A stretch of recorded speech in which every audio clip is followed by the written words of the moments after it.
Hello everyone, I'm Brock, also known as Brock the Llama, and in this video I will go over the worst ports that have ever come out for the PC, with varying results for each game, and sometimes even ruining their reputations for some of their developers. These games were bad ports due to many different reasons that will be discussed in the video, so let's go over them now.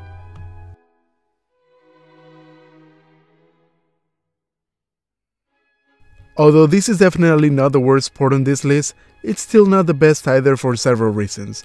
This game is Enslaved: Odyssey to the West. This game suffered from numerous visual problems and lack thereof. Display options like resolution and gamma were very limited and the only visual options for the game. In order to make more visual changes to the game, you had to do this by yourself, by finding them in the game's installation files and tweaking them, which is not easy for the average gamer. So this port wasn't as awful as others, but it was definitely very disappointing for fans of the game.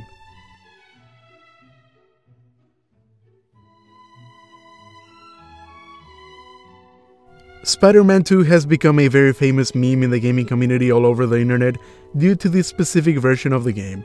Even though this version was very different from the console versions, it was still very bad to the level where it was entertaining and funny to play. Glitches were common, visual bugs that made the game look funnier and weirder were the main staple of this port, and the audio issues were present as well. As a whole, this game should be avoided by gamers, but if you want to play it, at least you'll be having fun by laughing at how bad it is.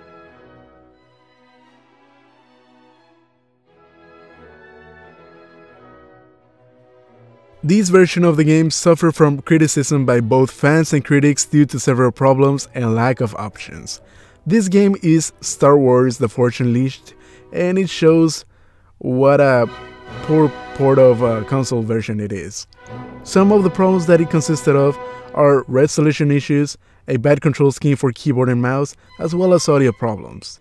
And when it comes to lack of options, the main one that comes to mind is the cap of 30 frames per second. You can only fix this by downloading a mod that fans created for it. Just like always, fans being the heroes fixing bad ports. Overall, this game was a subpar port that disappointed many Star Wars fans.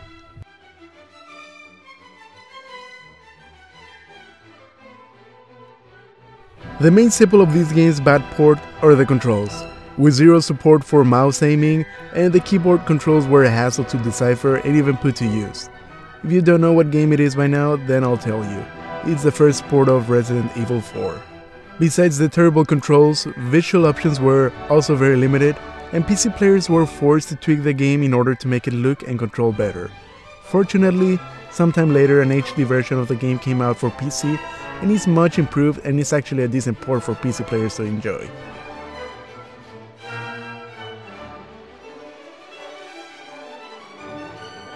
This game port is a perfect example of a bad console port to the PC.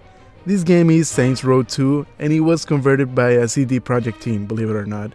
Volition had nothing to do with this port of the game, and was instead treated by CD Projekt as a straight version of the Xbox 360 to the PC. What this means is that it was converted with a specific Xbox 360 CPU clock speed of 3.2 GHz in mind. Therefore, the more powerful or less powerful your PC is from the 360, the worse it will run. Saints Row 2 is still best played on the 360, followed by the PS3, and should be avoided for PC players.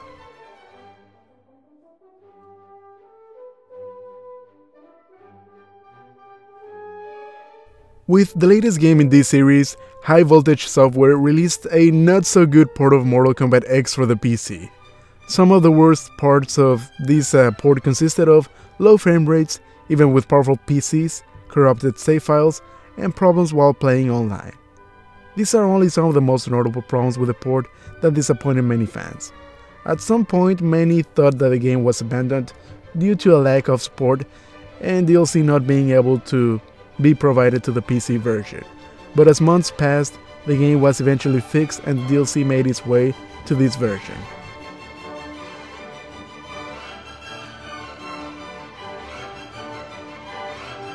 Well, to be honest with you, all versions of this game were very badly optimized since it first released and made Ubisoft look really bad for it. This game is of course Assassin's Creed Unity. and ever since its release on all platforms, it was the game that made Ubisoft look like a joke as a developer. This game was infested with bugs and glitches, really bad frame rates, crashes, and tremendous requirements just for it to run on any PC. This game was a result of being rushed before being completed, and it shows. Thankfully, over time, Ubisoft managed to fix the majority of bugs and glitches, and the frame rates were more stable even though the damage was already done.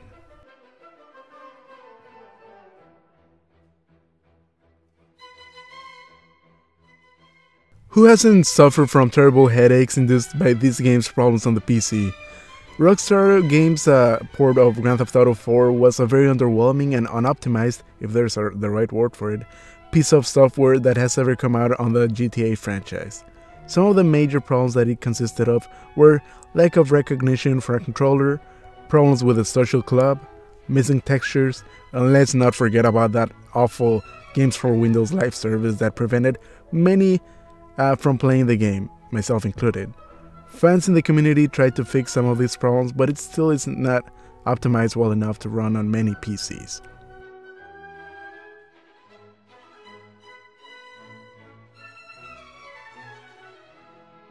I remember trying to play this game on the PC after I finished it on the original Xbox.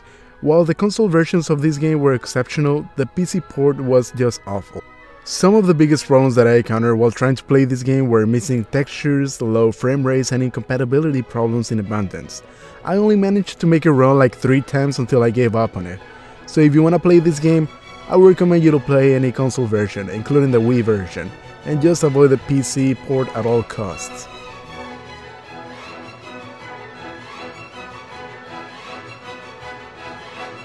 Where to begin with this one? I would say that this is definitely the worst port that has ever touched the PC platform, and this game is Batman Arkham Knight. Iron Galaxy is the main culprit when it comes to this game's port of the PC version. This game consisted of extremely low frame rates, visual issues, audio issues, and crashes that were very common. AMD cards would have the most issues with this game, and Warner Brothers did very little to fix any of the issues. This port checks every box on the list that consists of one not to do when porting a game. This was also a product of rushed development, and the focus on consoles was evident. The game still has problems as of today, and Batman fans will have to play this game on console if they want to experience it through a full playthrough. So this has been my list on the worst ports that have ever come out on the PC, and I know that I missed a few others, but this is mainly a combination of my opinion and the community's opinion regarding this matter. If you didn't see a game on the list, then comment below and let me know which one you think is also a bad port or a bad PC port. If you enjoyed the video, then please give it a like, share it, and subscribe to my channel for more top 10 videos like this one. Thanks for watching and have an awesome day.